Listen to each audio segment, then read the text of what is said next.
Michelle, otherwise known as Honey Daiquiri. I'm the bar manager and operations manager of Lock and Key. Tom Bulmer's a really good mate of mine, and because we both have a mutual love for rum, thought, why not bring it to Melbourne?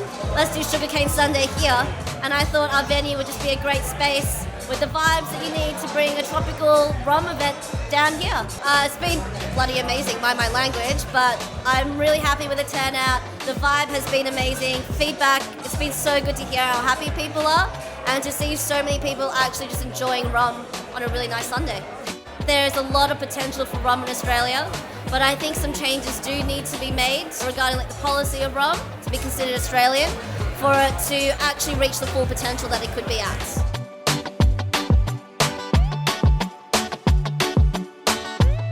So why are you here interviewing everyone about rum? Well, Lee, this is my rum family, and this is an opportunity for me to showcase what rum's about. It's about liquid gold, amazing food, amazing music, and long-lasting friendship. It's about the culture of rum rather than the spirit itself, about what happens with rum rather than just the liquid. Awesome. So what do you think about today? Is it going to help rum grow, beneficial to the rum in general?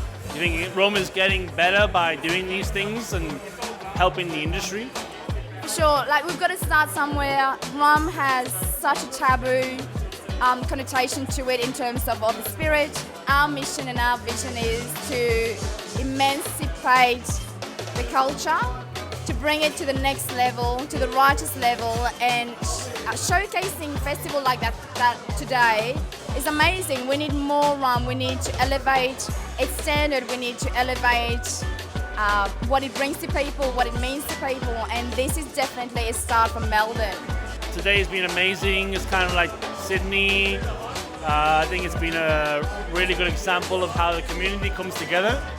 Do you think the community going forward, what else can they do? What else can we do as a community to help grow rum and grow the appreciation and understanding of rum? What are we going to do to help get the general public involved and bring them into our little world? I think it's education. Educate. Bring the people in.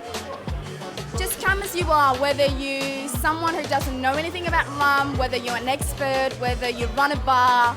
You just got to come with an open heart and an open mind and come and join the family. It's not about ego. It's not about how much you know. It's not about how much rum you've got in your rum cave. It's about sharing an experience with friends like yourself.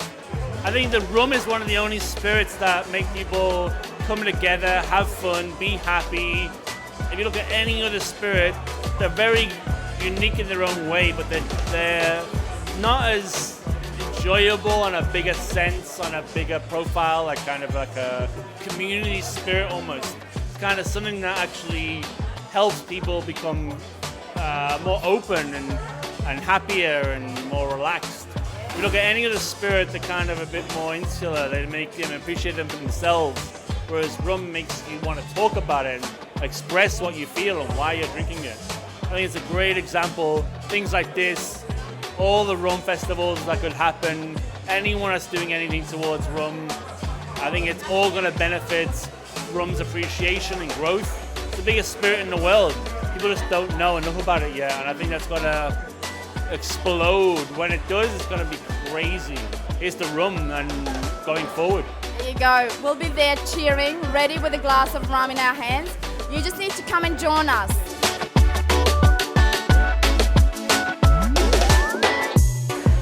So hi, my name is Michael Chen. I have a bar called Golden Monkey and also have a new rum bar called East China Trading Company. We have over 150 to 200 rums. I also run the Melbourne Rum Club, and recently with Tom Bulmer we run Rum Club Australia. So where did my love of rum start? Well, it started probably about 15 years ago, 16 years ago when we first opened Golden Monkey. Rum was something that I used to appreciate a little bit, but we heard about the rum club coming from London, and we really got involved in a lot of different flavours of rum. And from that time on, since our time of taking over the Melbourne Rum Club and running it, we've just loved rum. For me, I believe it's the easiest spirit to get a newbie into. You know, it's made by sugarcane. It's sweet, it's caramelly, it's rounded. It's such an easy spirit for people to get involved with. So, you know, for that reason, I see other spirits having grown over the years, but now I really believe it's a time that rum is going to take us to the next level. You know, a lot more people are involved.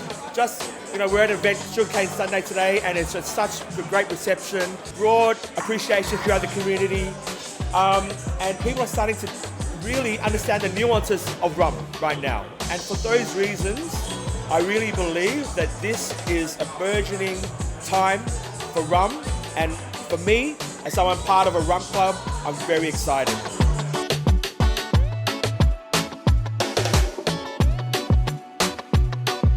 Well, it's been like a very quite sweet tasting, a very sweet night. Molasses rum and the sugarcane rum. You feel like home, tropical island, rum, pineapple juice. Beautiful people, great to be able to communicate with all the Australian rum family. Rum for dessert, rum for the entree.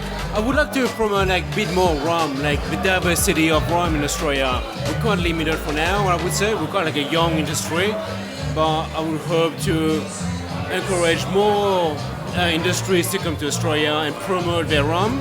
More rum for us, make people more happy. Hopefully this festival will be twice as big next year.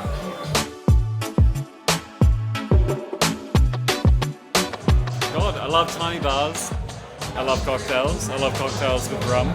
Things that are complex and sexy and fun and interesting, but that also leap out and grab you with flavour, and rum is amazing for that. Rum has been on the up and up for as long as I've been drinking it in Australia. 20 years ago, when I was a teenager, it was Bundy or bust, which was very different.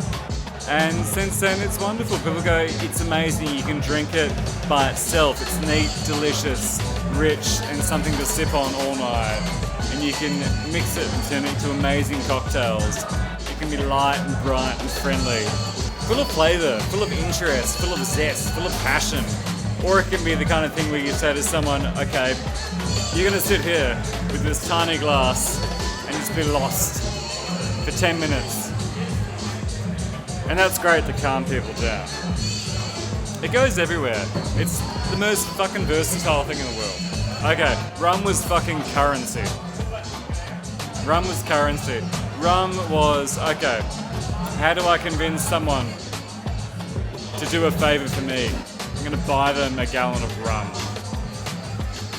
Thank God it's come a long way since then. But rum in Australia is amazing. You can take it as just the cheap, cheerful, friendly, fun. What are we doing tonight? Oh, we'll pop down to the pub. We'll have a Bundy and Coke. Or we're going to go to the most amazing cocktail bar in Melbourne. And I can say to the bartender, make me a classic. Make me a daiquiri with your best drink in the world. Of course, it's going to be rum and it's going to be amazing. Make me an interesting, strange cocktail that I can reach for a rum bottle. Or do I go home and go, you know what? What I love beyond everything else for me is Mauritian overproof white rum. You can't mix it. You can, but it's a waste of time. You shouldn't put it with anything. You should just sit there and think, this is amazing. I love life. I'm in Australia and I get to drink this. How could it be better?